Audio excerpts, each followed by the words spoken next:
tidak sembarang datang kepada manusia, tapi melalui Bunda Maria yang suci, yang kudus, sehingga lahirlah di dunia sang bayi. Bilang harus anak, harus ada bapa, harus ada mama. Allah itu dia bisa seperti apa saja Allah. Yang namanya Allah, Tuhan Allah. Jadi dia mau seperti apa dia bisa. Dengan demikian, ketika dia melihat bahwa manusia sudah sangat berdosa, dia datang untuk menebus dosa, menjadi manusia serupa dengan segambar Allah. Maka kami orang Kristen minta maaf, kita saling menghargai, kita teman-teman, saudara-saudara muslim, kita sangat menghargai mereka luar biasa. Jadi ini saling memberikan pemahaman luar biasa. Tapi dalam konteks belajar Alkitab tidak bisa berbicara tentang logika. Contoh, dosa bapak yang tanggung, dosa anak yang tanggung, dosa dosa anak bapak yang tanggung dosanya, kan begitu pemahaman secara logikanya, kan begitu. Tapi ketika Tuhan hadir di dunia untuk menyelamatkan, dia tidak seperti itu. Tuhan kita itu adil, Tuhan kita itu yang luar biasa. Kalau kita kalau dengar saudara-saudara kita berbicara tentang pemahaman secara logik, itu tidak bisa itu. Jadi setiap orang yang baca Alkitab butuh tuntunan Roh Kudus. Jadi setiap orang itu punya kepribadian yang percaya akan Kristus itu sendiri. Jadi misalnya contoh, kalau kita hanya baca Alkitab hanya sebagai baca koran, lalu kita terjemahan setiap kalimat itu sesuai pemikiran kita, ya itu wajar kalau orang. Tapi kalau Alkitab tidak seperti itu. Jadi minta maaf, ini kita saling berpikiran mengenai Alkitab. Tidak paham, saya juga belum terlalu tahu tentang Alkitab jelasannya seperti apa, tapi saya merasakan dengan sepunya Tuhan memberikan semua yang saya rasakan. Itu tidak bisa orang bisa mendoktrin saya dengan berbagai macam hal. Jadi saya percaya kepada Tuhan dan kepada manusia. Ya begitu. Mungkin ya ada beda pikiran, beda banyak manusia di dunia yang seperti ada perdebatan mengenai Alkitab. Kenapa Al-Quran itu tidak bisa diperdebatkan atau bisa diperdebatkan? Kan kita semua ini perdebatan ini menuju Alkitab saja. Alkitab saja, puji Tuhan, supaya banyak orang itu bisa mengerti dan tahu betul tentang Alkitab. Dan pemahaman secara Alkitab itu tidak bisa pakai logika dan segala macam. Karena kita punya logika sebagai manusia itu terbatas, tapi punya kuasa itu adalah Tuhan Allah itu sendiri. Ya. Itu saja dari saya. Terima kasih. Ya, makasih Pak Iqbal. Saya sambung sedikit Pak Supati. Monggo silakan. Ya, sebentar Pak, saya minta waktu sebentar. Untuk Lai Huta Barat ya, tolong jangan memuat berita-berita yang provokasi di channel ini ya. Salam toleransi itu ya. Karena itu berita, kita tidak tahu kebenarannya. Terus Anda tulis ya, salam toleransi atas pembubaran ibadah umat Kristen di Tengarang oleh umat Muslim. Itu kan provokasi sekali. Kita kan nggak tahu apakah benar umat Muslim yang dibubarkan karena apa, nggak tahu. Jadi janganlah ya. Kita di sini baik-baik kok, semua kita bersaudara. Masalah iman tuh urusan beda-beda ya, memang beda. Tapi sebagai humanis kita tetap bersaudara. Jadi tolong jangan provokasi seperti itu. Lai Huta Barat ya. Idokon matuau ya, buasa do songoni ate dangboy songoni ate. Oke, mulai teko dang tuam nasude. Oke, Pak Mas Bro, monggo dilanjut. Iya. Gini Pak Kusmetik. Nggih. Memang betul logis menurut manusia. Dosa dihapus atau ditanggung oleh manusia sendiri, betul sekali. Dan itu sudah kontraknya seperti itu ya, dan sudah tuntutannya memang seperti itu. Tapi memang di dalam Alkitab sendiri dinyatakan bahwa logis menurut Tuhan ini dalam Alkitab, dosa manusia bisa dihapus dengan darah atau jiwa binatang, domba gitu ya, yang ada di dalam Imamat. Dan dikuatkan lagi dengan klaimnya Paulus di dalam Ibrani itu, hampir segala sesuatu disucikan menurut Taurat dengan darah, dan tanpa pengorbanan darah tidak ada pengampunan dosa. Artinya untuk mencapai pengampunan dosa itu harus ada yang dipersembahkan atau digantikan berupa darah dan berupa jiwa. Nah, nyambung tadi mengenai pernyataan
peristiwa salib, bahwasanya Yesus benar-benar wafat. Untuk apa wafat? Kita harus tahu dan mengerti. Jangan sampai kita sudah menerima Yesus wafat di dalam kudus kita, kemudian kita berbuat dosa lagi. Artinya kita menyalibkan Yesus seperti yang kedua kali, itu lebih jahat lagi. Sehingga implementasinya kisah salib ini justru mengajak kita untuk semakin setia dengan Yesus, dengan pengajarannya, dengan perbuatan-perbuatannya begitu. Sudah? Ya sudah. Oke, terima kasih saudaraku. Ada Kang Mas Habel, ada Bro Admin, terima kasih. Saya coba jawab satu-satu ya. Dari Kang Mas Habel dulu ya. Kalau begitu Mas Habel, berarti kan seperti apa yang sering kita dengar di dalam kekristenan itu jatuhnya dia di iman dulu, bukan di tahu dulu. Ya, tentang Tritunggal itu di iman dulu, bukan di tahu dulu gitu. Kalau kita di kampus ya kajiannya itu seharusnya tahu dulu baru diimani, bukan ujuk-ujuk iman dulu. Karena kalau ujuk-ujuk iman dulu ya, yang benar pun kalau sudah diimani seolah-olah itu yang salah pun kalau sudah diimani karena sudah iman itu akhirnya dianggap benar dan seolah-olah itu menjadi padahal tidak benar gitu loh. Karena jatuhnya iman dulu. Kalau di kampus itu enggak ya. Ini saya lepas dari kedua agama Islam Kristen ini ya. Saya membicarakannya secara ilmu yang sifatnya umum lah ya. Seharusnya kita tahu dulu baru dari pengetahuan itu kita membangun keimanan. Bukan ujuk-ujuk iman gitu loh. Makanya ya dalam beberapa rangkaian diskusi-diskusi saya kan ya banyak teman-teman Kristen baik sampai dari teman Mormon juga saya punya yang dari Amerika itu kan. Ya. Banyak dari pakar-pakar itu juga dari hasil diskusi buku-buku juga. Akhirnya larinya kan kalau kita sudah bicara Tritunggal kan misteri. Ya itu misteri gitu. Saya lebih suka itu ya. Tahun 2005 kalau nggak 2007 itu videonya bisa jenengan lihat ya, tapi sudah tersebar. Itu tajuknya itu keabsolutan Tuhan. Itu diskusinya di sana ya. Yang menggelar itu kami, Lembaga Dakwah Arimatea, advokasi, rehabilitasi, imunisasi, akidah terpadu, efektif dan aktual di Universitas Brawijaya. Jadi kita berbicara secara akademik. Setelah diuber secara analisa akademik ya. Pada waktu itu Mas Stan Prilumintang itu masih di Batu. Rumah saya di Batu, Mas. Kalau ada acara ke Batu, monggo Pinara bisa hubungi saya ya. Ini Batu daerah wisata. Di sini banyak sekolah-sekolah teologi gitu ya. Itu waktu itu belum doktor Stan Prilumintang seingat saya ya. Dia menjelaskan Tritunggal, setelah diuber dia bilang, "Sudahlah ini iman kami." Ya sudah kita hormati karena itu iman gitu loh. Kalau sudah dibawa ke rangka keiman, kita tidak boleh mengintervensi siapa, kita harus hormat gitu. Tapi harus diakui secara rasional tidak bisa menjelaskan Tritunggal. Karena apa? Jatuhnya sudah di iman itu tadi gitu loh ya. Makanya para pakar-pakar di dunia kampus akhirnya mengatakan Tritunggal itu misteri. Ya sudah kalau dianggap misteri gitu. Yang pertama. Berikutnya kalau jenengan bilang Mas Habel ini ya, mereka tidak dibimbing oleh Roh Kudus.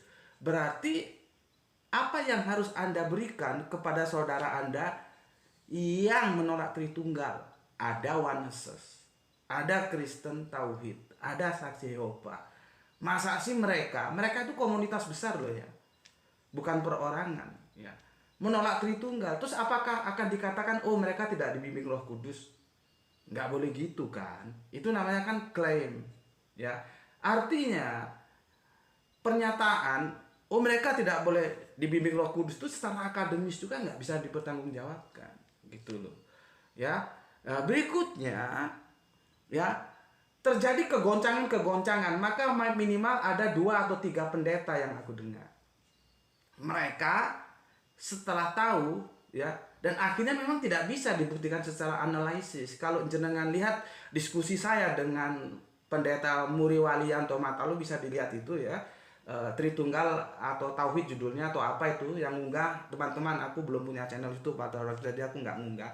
Di situ nggak bisa dibuktikan secara analitis, nggak bisa. Akhirnya Pendeta Muriwali ngajak saya berdebat dalam kerangka berpikir filosofis dan saya tidak keberatan, gitu loh ya. Jadi tercabutnya ya kekristenan ini dari akar Yahudi itu ya karena dogma ini, dogma Tritunggal yang dihadirkan oleh Tertullian ini, gitu loh ya. Sehingga kekristenan itu tercabut dari akar Yahudi. Kemudian ketika 750 tahun kemudian dikembalikan lagi oleh Islam dari yang tunggal lewat Bapak Musa, lewat Kanjeng Nabi Baginda Yesus, kan juga Ehab dia.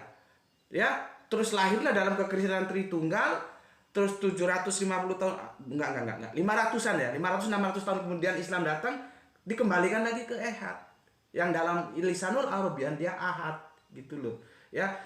Karena tidak bisa dibuktikan secara matematik, maka minimal ada 2 atau 3 pendeta mengatakan bahwa Tritunggal itu bukan keberapaan Allah. Tritunggal itu adalah kebagaimanaan Allah. Sekarang itu yang didengungkan. Karena apa? Memang terbukti tidak bisa. Karena anak SD pun tahu 1 tambah 1 tambah 1 itu harus 3. Itu aksiomatis gitu loh. Ya. Makanya ketika tidak mampu menjawab aksiomatis itu, setelah lari ke misteri, larinya mengatakan bahwa Tritunggal itu kebagaimanaan Allah, bukan keberapaan Allah. Ya sudah, kita hormati saja seperti itu. Ya, oke, selanjutnya. Saya bukan orang yang membabi buta, bukan. Karena saya orang yang mencintai kebenaran, mencintai ilmu. Kalau Mas Bro dan Mas Habel, silakan masuk ke channel YouTube saya. Saya harus berhadapan dengan saudara muslim saya sendiri dan saya harus berhadapan dengan teman-teman Kristen juga, ya. Karena apa? Jangan kalian kira Paulus itu Tritunggal loh ya. Enggak. Paulus itu tidak Tritunggal. Paulus itu tunggal, Tuhan yang Esa. Enggak ada ceritanya Paulus itu menggunakan konsep teos Tritunggal. Silakan cari dalam surat-suratnya, enggak ada. Paulus itu Allah yang tunggal. Lihat Korintus 8 ayat 6 itu. Hanya ada 1 Allah saja, yaitu Bapa, dan 1 Tuhan saja, Yesus Kristus. Sudah di breakdown demikian bagusnya, ya. Jadi tidak mengenal Tritunggal. Makanya saya ingatkan, khususnya untuk teman-teman Islam saya bilang, ya, aku membela Paulus. Jangan salahkan Paulus dalam konsep teos, karena dia masih memegang teguh syahadat Shema. Masalahnya kalian tahu nggak apa itu Tuhan, apa itu Allah? Paulus menjadikan Yesus Tuhan setelah tersalib, iya, tapi Tuhan itu bukan Allah. Dan Paulus tidak pernah mengatakan Yesus itu Allah. Jadi saya pasang badan, Mas, untuk membela Paulus dalam konteks teos. Tapi dalam konteks soteriologi salib, Pauluslah yang menjadi masalah di sini. Karena dia menyuntikkan dogma soteriologi salib itu yang seharusnya soteriologi logos.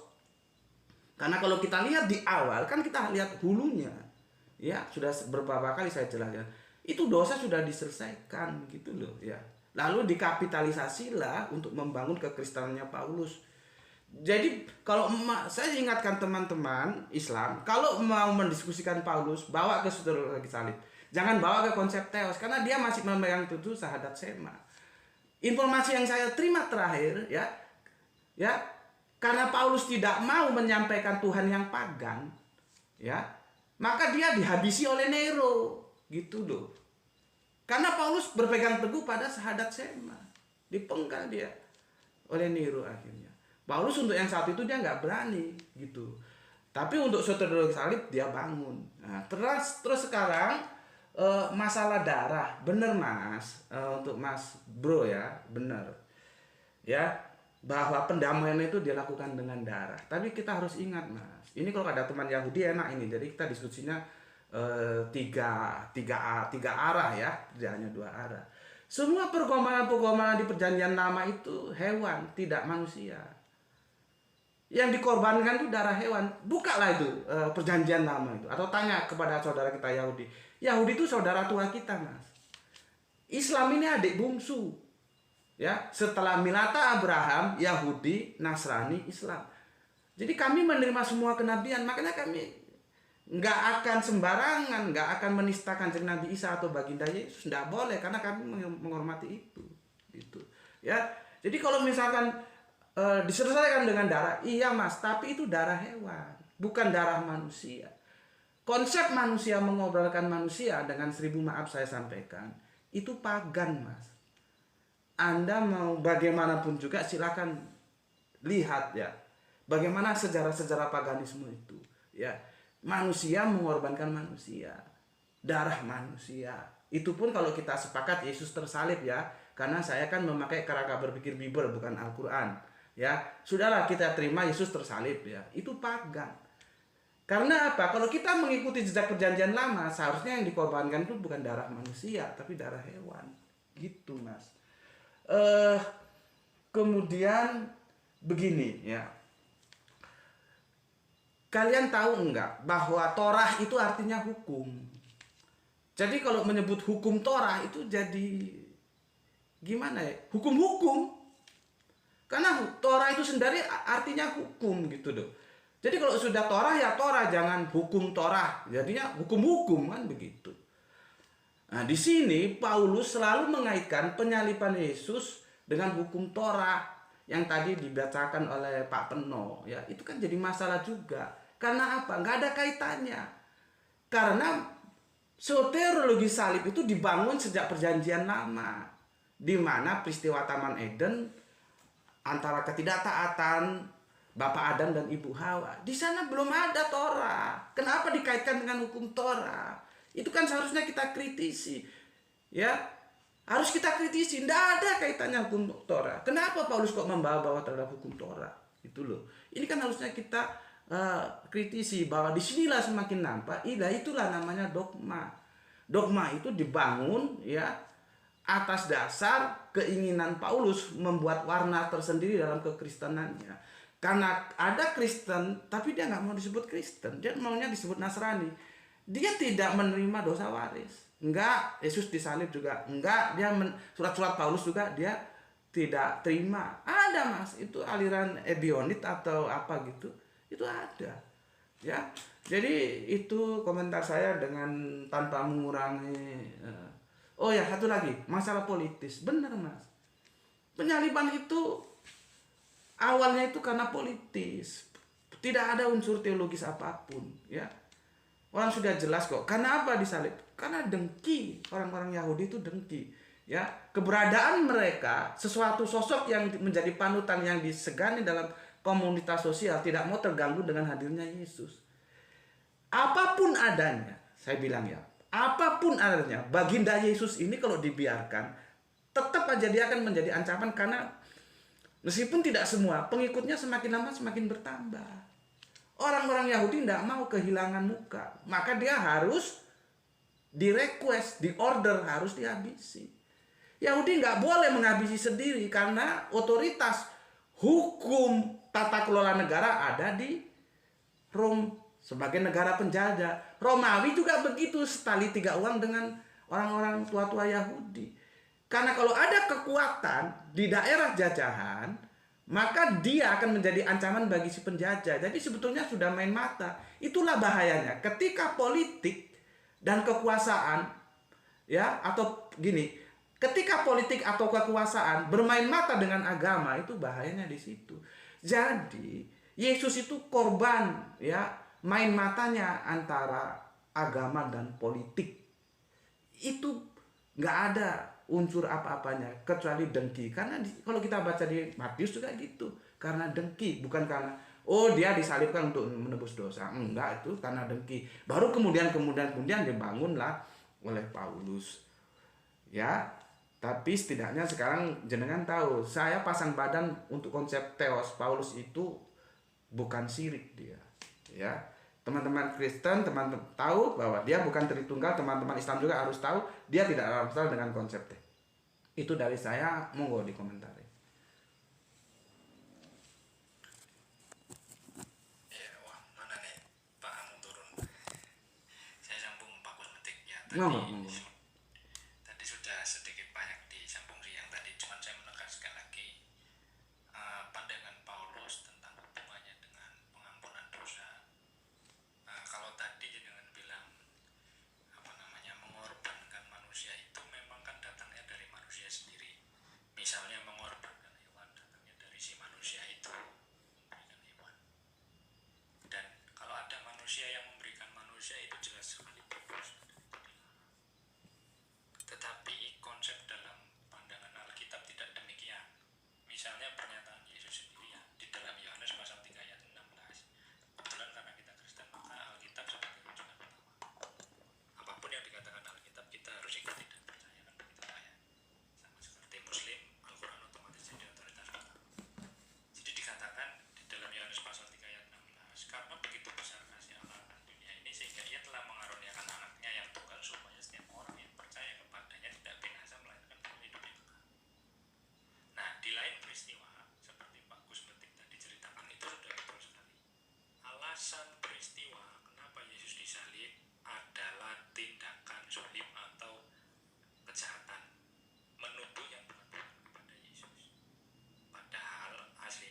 secara teologis atau secara pesan yang berbeda, itu karena juga ada klaim Yesus di dalam peristiwa perjamuan kudus, Pak.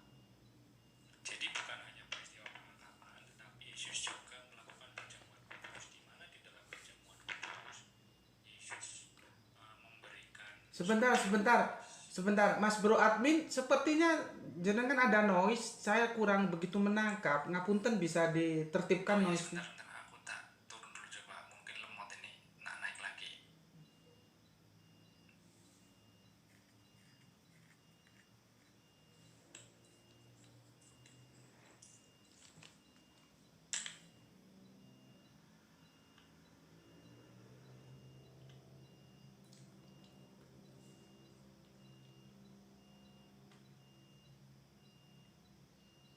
Pak Peno, mungkin bisa dinaikkan masnya tadi. Pak Peno, Pak Dance. Wah, ini banyak tamunya ini, 131 pendengar kok. Tuan rumahnya kemana semua ini? Ya, siap. Nah, Siap Subadi. Saya mau siap untuk menaikkan. itu Pak Moderatornya siapa tadi namanya? jauh dari perangkat. Pak. Dia belum minta permintaan. Oke. Lanjut. Kalau begini kan diskusinya enak ya Pak ya, saling hormat, saling santai, saling santun gitu. Nggak perlu kita saling hujat karena iman itu nanti kan tanggung jawabnya masing-masing gitu. Nggak mungkin seseorang itu kita hujat terus ikut agama kita, nggak ada ceritanya. Dan di surat Petrus itu dikatakan ya, sedialah engkau ketika dimintai pertanggungjawaban dengan Yesus, tetapi dengan lemah lembut. Itu saya pegang. Jadi kehadiran saya di sini untuk mempertanggungjawabkan jawab saya terhadap yang kalian sebut Yesus. Kalau kami baginda Kanjeng Nabi Isa, saya mempertanggungjawabkan itu, tapi dengan lemah lembut. Itu ada di surat Petrus itu. Begitu juga di kami di Al-Quran dikatakan, janganlah kau berdebat dengan ahli kitab kecuali dengan cara yang paling baik, kecuali terhadap mereka-mereka yang sudah zolim, sudah keterlaluan. Jadi cara baik ini kita utamakan dulu gitu. Makanya itu Pak Dance tahu itu, kalau sudah ketemu yang suka hujat saya diam aja, saya tinggal aja. Nggak memberikan manfaat untuk siapa-siapa, untuk apa gitu ya. Ini komentar dari Mas Ordon, kasihlah musuh itu ayat politik. Bener Mas, itu ayat politik itu ya. Jadi ada sisipan-sisipan politik yang dibangun di dalamnya. Jadi kita harus tahu di mana ini kepentingannya. Oh, ini untuk politik, untuk tidak gitu. Yesus tersalib itu kepentingan politik gitu. Nah itu Bro admin sudah masuk. Monggo Bro, silakan.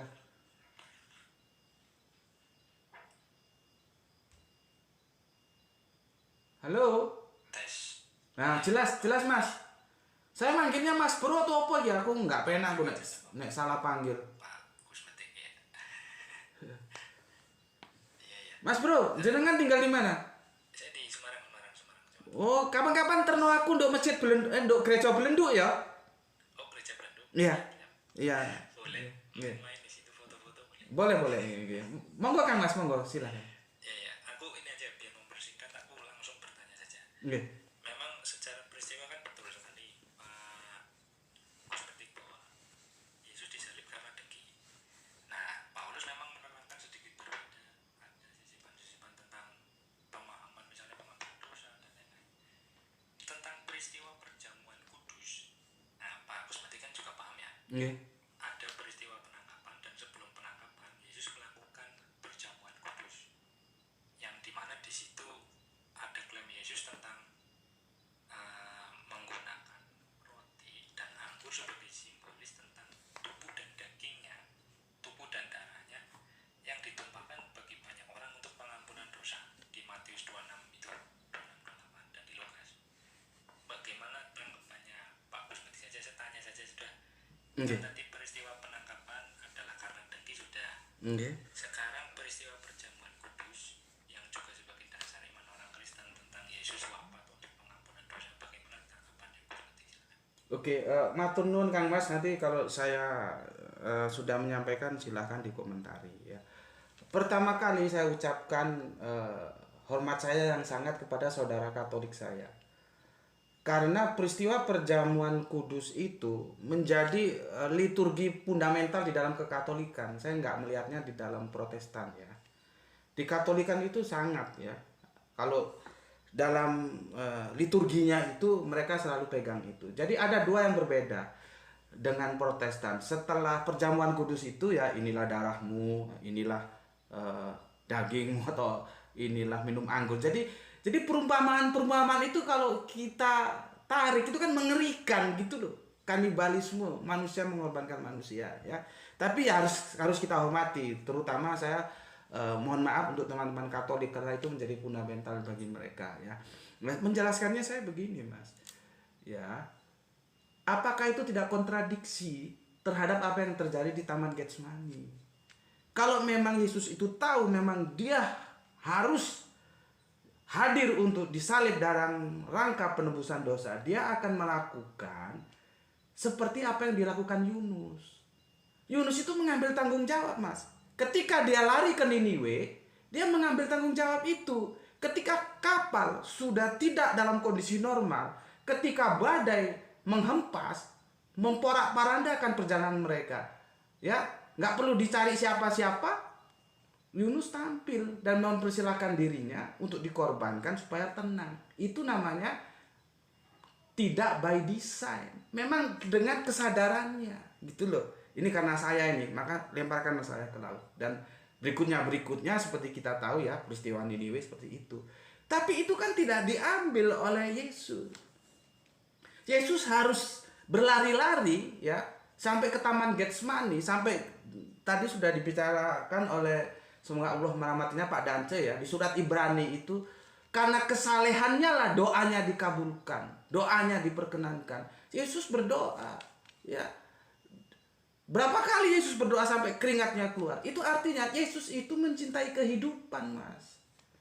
Yesus itu tidak mencintai kematian. Yesus itu ya, Kanjeng Nabi Isa itu, bayangkan saya manggilnya harus Kanjeng Nabi Isa, bagaimana saya menghormatinya itu ya. Jadi jangan sekali-sekali mengatakan Gus Beti tidak menghormati Yesus, itu salah. Karena iman kami diajarkan dalam bentuk penjelasan pengetahuan menghormati semua nabi tanpa terkecuali. Jadi baginda Yesus itu berdoa dan dia melarikan diri ke Taman Getsemani. Itu fakta. Sekarang kita hadapkan dengan fakta perjamuan terakhir. Kan nggak sinkron Mas. Inilah yang terjadi kalau dalam kajian-kajian Alkitab, kalau sekolah ini, itulah yang disebut kesalahan korespondensi. Pernyataan di satu sisi bertentangan dengan pernyataan di sisi lain, gitu. Itu yang bisa saya tanggapi, kurang lebihnya begitu Mas. Ya, mohon maaf Gus Betik, kenapa dikatakan tidak sinkron ya? Karena begini, memang betul dalam peristiwa tersebut Yesus pernah berdoa, ya Bapa, jikalau sekiranya mungkin, biarlah cawan ini lalu daripadaku. Kan menggunakan istilah yang sama, yaitu cawan sebagai penambah peristiwa yang akan dialami. Kemudian di ayat yang lain di Alkitab, kebetulan karena Mas, ngapunten kok brek-brek mana kan Mas? waduh, Nggak, kula mboten nggak jelas saya brek-brek. iya, mungkin ini apa momennya mungkin. Iya. Atau anu Mas, posisi mic-nya mungkin Mas. Terlalu dekat ngomongnya. Nah iya, brek-brek Mas. Gini, kalau segini cukup nggak? Ulangi Mas. Cukup. Nah ini ya. Segini Oke, cukup ya. oke. Ya, kalau dikatakan nggak sinkron, di ayat Ya, suara jelas sekarang, jelas. ya, di ayat Alkitab lain kan juga ada keterangan Yesus sendiri nih. Misalnya di dalam Yohanes pasal 18 ayat 11, waktu Yesus berkata kepada Petrus, sarungkan pedangmu itu, bukankah aku harus minum cawan yang diberikan Bapa kepadamu? Ini kan sebuah konfirmasi bahwa memang Yesus juga harus meminum cawan. Dan istilah yang dipakai atau bahasa yang dipakai juga sama, menggunakan cawan sebagai pengganti peristiwa yang akan dialami, ya, kematian yang akan dialami. Dan juga pada waktu perjamuan juga menggunakan cawan sebagai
Enggak mas, jenengan lanjutno sampai ayat 17 mas. Itu kan 16 yang jenengan baca tadi. Iya, iya. Dilanjutkan ke 17 coba. Ya. Sebab Allah mengutus anaknya ke dalam dunia bukan untuk menghakimi dunia, melainkan untuk menyelamatkannya oleh dia. Iya, lanjut. Ya. Nah, kita kan dituntut percaya nih. Sebentar mas, sampai ke 18 mas. Oke. Barang siapa percaya kepadanya, ia tidak akan dihukum. Barang siapa tidak percaya, ia telah berada di bawah hukuman, sebab ia tidak percaya dalam nama anak tunggal Allah. Nah, kan Inilah sebentar. Di situ ada cerita tentang salib mas. tidak ada, kita harus percaya. Oh, Beratnya harus percaya. berarti jenengan titik beratnya percaya, langsung percaya gitu mas. Tidak apa-apa, saya hormati. Bukan. Jadi kita harus percaya dengan Yesus, baik pernyataannya dan perbuatannya. Loh, gini mas, ngapunten nggih. Dari makanya jenengan tak suruh baca sampai ke 19-nya. Dari 16 ya, terus 17, 18, 19. Adakah di situ ya mengisyaratkan ya penyalipan itu penebusan dosa gitu loh. Nggak ada. Lah iya kan enggak ada, Mas. Iya, titik beratnya adalah kita harus percaya. Oh lah iya, kalau jawaban Mas iman itu saya hormati, tapi saya senang. Bukan iman. Jadi kita harus percaya dengan apa yang dilakukan dan dikatakan Yesus. Loh, Baru merujuk ke berikutnya, apa yang dilakukan dan apa yang dikatakan Yesus, kan begitu. gini Mas ya. Tadi kan jenengan sudah ngakui dari ayat 16. Saya ulangi ya, 16, 17, 18 ya. Tidak ada mengisyaratkan tentang tebus-tebusan dosa yang terkait dengan penyalipan. Itu kan sudah jenengan akui toh. Nah, kalau jenengan mengkaitkan ini nanti dengan penyalipan sebagai penebusan dosa, secara alkitabiah dia gagal. Tapi kalau jenengan bilang itu iman kami, saya hormati. Bukan. Saya tidak mengaitkan dengan penyalipan, saya kaitkan dengan cawan atau pernyataan Yesus. Kalau pernyataan Yesus nanti jenengan coba baca Ibrani 57 mas. Atau saya bacakan di sini Ibrani 57. Pernyataan Yesus di Matius, Pak.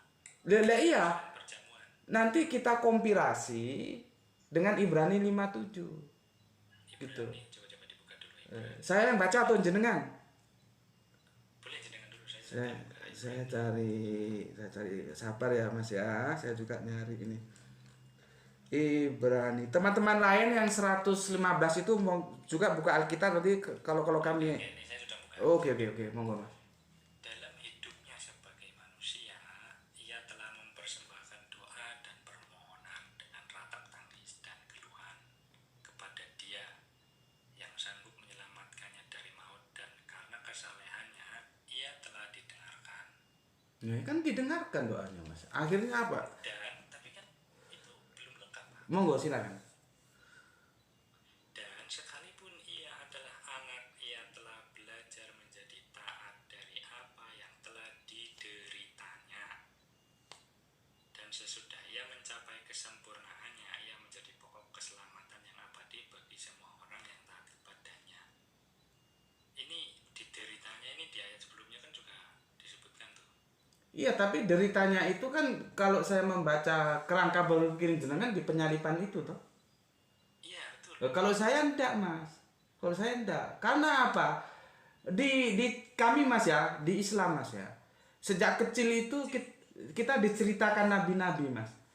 Kanjeng Nabi Isa atau baginda Yesus itu adalah dari sekian nabi yang hidupnya memang paling menderita. Makanya aku itu paling berkesan kalau baca ya. Bagaimana nanti kalau saya salah jenengan luruskan. Serigala aja punya tempat untuk meletakkan kepala, tapi anak manusia tidak. Itu saking menderitanya kehidupan baginda Yesus gitu loh. Jadi kembali ke penafsiran. Kalau penderitaan itu jenengan lemparkan ke penyalipan Yesus, kalau saya tidak. Tapi ya saya hormati tafsiran jenengan gitu loh. Ya, tapi begini, Pak. Surat. Tapi paham ya kata-kata saya Pak, jenengan paham ya? Ya, saya ngerti. Oke, monggo. Karena ya, saya juga sedikit banyak paham yang dimaksud di dalam Al-Quran ya. Iya, monggo. Soal Isa dan Yesus ini. Tetapi begini, karena kebetulan orang Kristen kan juga harus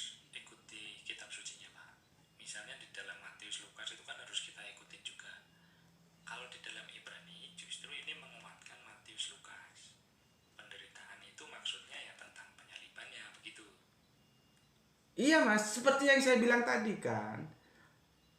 Di diksi penderitaan itu kita sepakat, tapi penderitaan dalam hal apa di situ yang kita berpisah.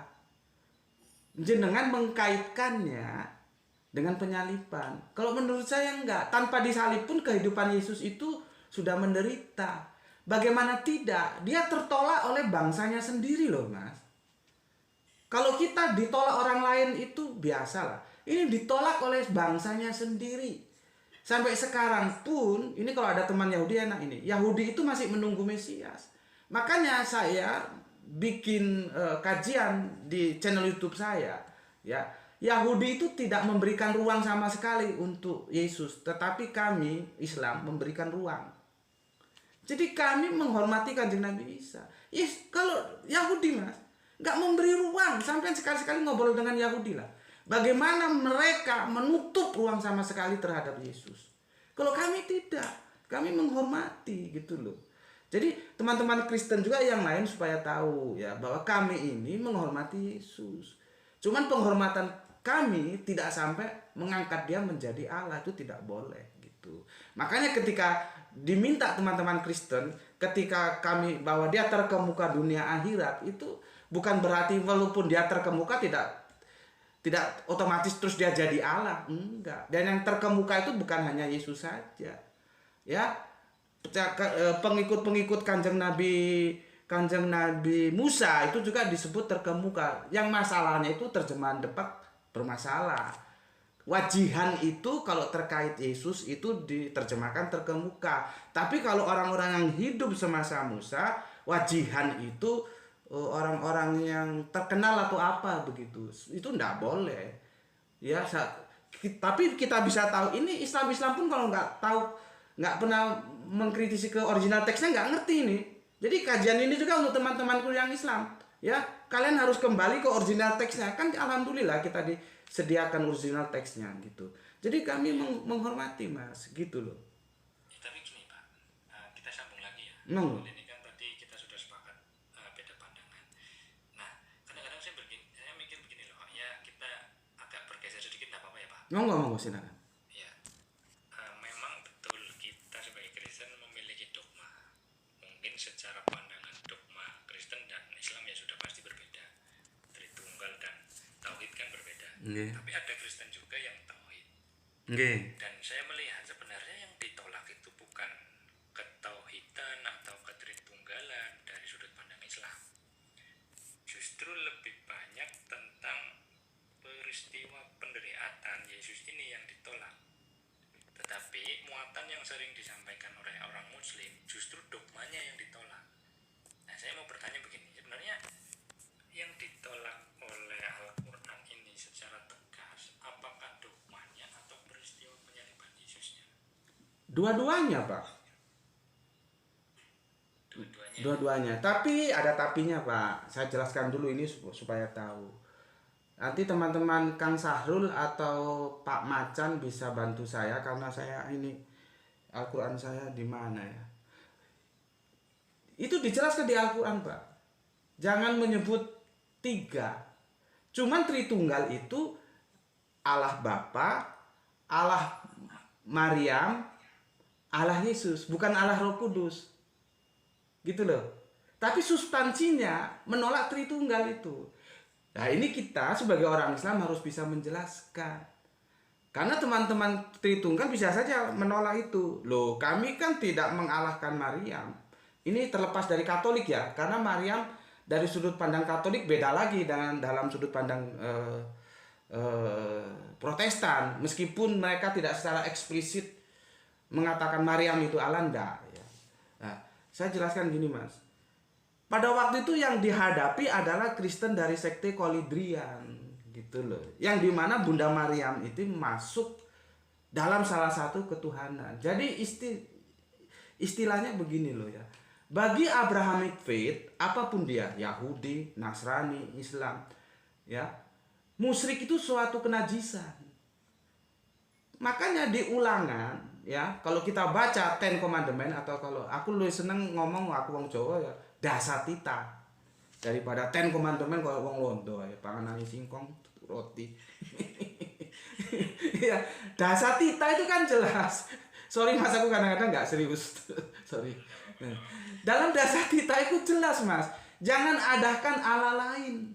Gitu loh. Aku adalah Allah yang pencemburu. Gitu loh. Makanya kalau ada wanita-wanita di sini, kalau istri lu itu poligami, lu nggak boleh cemburu yang berlebihan. Karena yang tidak boleh dimadu itu hanya Allah. Istri boleh dimadu.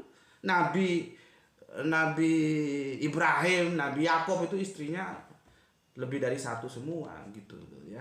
Jadi gitu mas ya, tentang konsep Tritunggal ditolak karena tauhidnya itu harga mati. Kul huwallahu ahad. Kalau masuk dalam Markus 12:29, Shema Israel ya, Adonai Elohenu, Adonai Ehad, dan Yesus kan itu tidak sembarangan, dia mengutip dari seniornya. Seniornya Kanjeng Nabi Musa juga mengatakan di Ulangan berapa itu? 64 atau berapa? Ehad juga. Cuman beda lisan karena sudah berjarak ruang dan waktu sekian panjang sekian lama. Dialeknya beda. Karena kita harus tahu ya bahwa Israel dan Arab itu satu rumpun sepitik. Jadi kalau di sana Shalom, di sini salam itu biasa.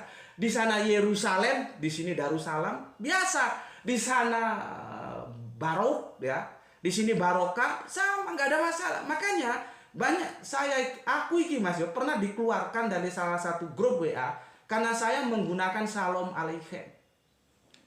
Oh itu apa itu, ada orang Islam kok begitu? Saya dimarahi, saya tenang-tenang saja. Saya dikeluarkan dari grup WA. Ya ora apa-apa, aku dhewe kate metu sungkan ditokno tambah seneng aku. Karena aku maklum mereka nggak tahu bahwa Shalom Aleichem itu ya Assalamualaikum. Cuman yang satu dalam dialek Ibraniun, satu dalam dialek Arabiun, ngono loh. Karena wawasannya nggak luas. Kalau kita berbicara dengan orang yang wawasannya nggak luas kan agak ribet mas. Jadi aku ini anti mainstream dan itu aku harus menanggung resiko dikeluarkan. Makanya kan saya selalu ngomong, jenengan kalau masuk ke Facebook saya itu salamnya saya dua. Assalamualaikum, Shalom Aleichem gitu. Karena apa? Iku artine podo. Cuma beda bahasa. Beda dialek gitu loh. Iya kan? Gitu. Jadi itu yang Tritunggal mas ya. Terus yang satunya lagi apa mas dengan tanya tadi? Penyalipan ya? Penyalipan ya. Penyalipan itu juga dibantah mas. Dibantah ya. Ini juga kalau saya menceritakan penyalipan panjang mas. Dan teman-teman Islam saya bisa kaget-kaget dengan penjelasan saya nanti gitu loh ya. Tapi intinya penyalipan itu tidak ada gitu loh ya. Sebentar mas, saya tambahi ya. Disinilah anehnya kalau orang tidak tahu. Seandainya Paulus tidak membangun dogma soteriologi salib ya, teman Kristen tidak akan bermasalah dengan surat An-Nisa 157 yang dilanjutkan kepada 158 tentang penolakan penyalipan itu ya. Karena kalau kita tahu, kita lihat ayat berikutnya mas. Ayat itu menceritakan rivalitas antara Islam dan Yahudi. Nggak ada hubungannya dengan Nasrani yang sekarang menjadi Kristen. Tapi kenapa akhirnya kok teman-teman Kristen kita yang tidak terima, Yahudinya justru tenang-tenang saja, bah. Itu kalau kita baca, mas, ini yang Islam tolong telinganya didengarkan. Dan kalian harus cerdas. Supaya bisa memberikan penjelasan seperti saya memberikan penjelasan kepada saudara kita bro admin ini. Masalah diterima atau ditolak itu nanti urusan masing-masing. Tapi kita punya kewajiban untuk menyampaikan. Kalau kita baca ayat itu mas, itu tuh terjadi rivalitas antara Yahudi dan Islam. Karena orang-orang Yahudi mengatakan kami telah menyalibnya. Kata Al-Quran tidak, kamu tidak menyalibnya dan tidak membunuhnya. Itu tidak ada urusannya dengan Nasrani yang kemudian jadi Kristen. Ujuk-ujuk di tengah perjalanan sampai sekarang ini yang tidak terima dengan ayat itu, yang keberatan dengan ayat itu adalah saudara Kristen kita. Pertanyaannya, why? Kenapa? Ya karena soteriologi salib itu. Soteriologi salib itu tidak bisa jalan tanpa konsep penyalipan. Di sana masalahnya. Jadi kita kadang-kadang nggak tahu loh. Ini yang gegeran, yang tukaran A sama B, kok tiba-tiba C nggak terima. Ya seperti itu tadi ceritanya. Jadi sebetulnya ayat itu nggak ada hubungannya sama sekali dengan Nasrani atau yang sekarang menjadi Kristen. Ini supaya teman-teman Islamku tahu itu, kalau baca Al-Qur'an jangan asal moco tapi ora maksudnya.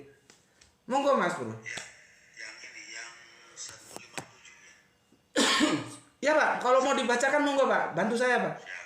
Ya ya. Alhamdulillah minasyaitonir rajim. Bismillahirrahmanirrahim. Jangan sampai panjang ini kan. Wa qaulihim inna qatalna al-masiha Isa ibn Maryam Rasulullah. Bukan itu Pak. Yang mana? Pak Wacer Putih yang Anissa 171 Pak. Ain Anissa 171. Iya. Anissa 171 ini layas tangkifa ini. Nanti ke situ. Yang wahai ahlul kitab janganlah Itu ya ala kita berlebih-lebihan la taglu fi dinikum itu. bukan tentang ini, tentang Tritunggal. Penyelipan dulu ya. Tentang penyelipan dulu aja ya. Iya, nanti ke Tritunggal ya setelah itu Pak ya. Ke situ. Iya, oke, monggo silakan Pak. Ya. Wa qaulim inna qatalna masyi'an Isa bin Maryam Rasulullah. Dan mereka berkata, ini menuju kepada orang Yahudi ya dia. Betul, domirnya itu diperhatikan Pak, domirnya. Ya. Inna sesungguhnya aku qatalna kami telah membunuh yaitu Al-Masih Isa bin Maryam. Isa bin Maryam Rasulullah utusan Allah. Nah, Allah menjawab, wa ma qataluhu, dan tidaklah mereka itu membunuhnya, wa ma salabuhu, dan mereka juga tidak mensalibkannya. Walakin subhanalahum, akan tetapi dia itu hanya yang diserupakan. Akan tetapi yang diserupakan oleh bagi mereka. Nah, wa innal ladzina, dan sesungguhnya orang-orang yang ikhtalafu bihi, yang bertentangan, berikhtilaf itu berselisih tentang penyaliban yang fi'nya ya, kesolabuhu, lafis syakim minhu, ada dalam keraguan tentang penyalibannya. Apa benar, enggak, apa terjadi, apa tidak, kan gitu. Malahum bihi min ilmin, tidaklah bagi mereka itu bihi tentang penyaliban min ilmin, ada pengetahuannya tentang penyaliban itu. Maksudnya tidak yakin loh. Illa tiba'adhani, kecuali mengikuti apa yang dia sangkakan saja. Maka ditegaskan di ayat akhirnya wa ma qatalu yaqinan, dan tidaklah sekali-kali itu mereka membunuhnya dengan yakin. Jadi kalau menurut ayat ini jelas di sini yang berselisih itu adalah orang-orang yang mencoba membunuh atau menjalibkan Nabi Isa alaihissalam. Iya, ayat ini Pak Macan Putih, ayat ini sejalan deh dengan kisah para rasul 25 nomor 19 tentang perselisih paham itu. Oh iya, betul. Nah, ya Gus, sangat sejalan tuh Gus. Nah, terus dijawab di sini ya, dijawabnya di ayat selanjutnya jawaban barrafa'allahu ilaihi, tetapi Nabi Isa itu diangkat oleh Allah SWT ke hadratnya. Bahkan Allah Azza wa Jalla, dan Allah itu maha perkasa lagi maha bijaksana. Lah ini kalau itu tentunya, tapi di dalam surat, di dalam ayat selanjutnya yang ya di alam kita bilang takluf ini itu Allah memperingatkan para ahli kitab gitu. Oke. Jadi tenang penyaliban aja. Oke, nah, dilanjutkan ke nganu Pak, yang disampaikan Mas Sahrul tadi, yang tentang Tritunggal itu. Ali Imran. Ali Imran ayat dia. Anissa Tolong Mas Sahrul dipandu. iya. Jadi langsung aja baca terjemahnya Gus ya. Iya, monggo. Bismillahirrahmanirrahim. Wahai ahlul kitab.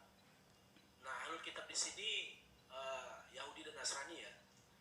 Janganlah kamu berlebih-lebihan dalam menjalankan agamamu, dan janganlah kamu mengatakan terhadap Allah kecuali yang benar. Sesungguhnya Al-Masih Isa putra Maryam hanyalah utusan Allah dan makhluk yang diciptakan dengan kalimatnya, dan dia sampaikan kepada Maryam dan dengan tiupan roh darinya. Maka berimanlah kepada Allah dan Rasul-Rasulnya, dan janganlah kamu mengatakan Tuhan itu tidak. Berhentilah dari ucapan itu. Lebih baik bagimu, sesungguhnya hanya Allah lah Tuhan yang Maha Esa, Maha Suci dari anggapan mempunyai anak. Miliknya lah apa yang ada di langit dan apa yang ada di bumi. cukuplah Allah sebagai pelindung. Ini sangat sejalan juga dengan yang di Bible. Hai orang Israel, sembahlah Allah, apa itu? Gimana tuh Gus yang perkataan Yesus dalam Bible? Hai orang Israel, Tuhan Allah kita, Tuhan itu Esa. Tuhan itu Esa. Iya, Tuhan itu Esa, tidak ada hitungan 1, 2, 3 gitu ya. Nah, di sini juga saya akan bacakan juga ayat Al-Quran tentang penolakan Yesus ketika dia dikonfrontir oleh Allah Subhanahu wa taala. Yesus tidak pernah mengatakan dirinya Tuhan. Di sini di ayat surah Al-Maidah 117 dikatakan terjemahnya seperti ini. Aku tidak pernah mengatakan kepada mereka kecuali apa yang Engkau perintahkan kepada aku, ya Allah. Sembahlah Allah, Tuhanku dan Tuhanmu, dan aku menjadi saksi terhadap mereka selama aku berada di tengah-tengah mereka. Maka setelah Engkau mewafatkan aku, Engkaulah yang mengasihi mereka, dan Engkaulah yang maha menyaksikan atas segala sesuatu. Penolakan Yesus. Demikian Gus. Oke, mantap. Terima kasih untuk Kang Mas Sarul dan Kang Mas Macan sudah membantu saya. Jadi terjawab Mas Bro ya, itu semua tertolak gitu. Cuman tadi koreksi sedikit Kang Mas Sarul, ahli kitab di dalam Al-Quran itu terbagi dua, Yahudi dan Nasrani. Yang jenengan baca itu yang ditujukan kepada Nasrani yang sekarang menjadi Kristen. Itu aja. Monggo Bro admin dilanjut. Ya.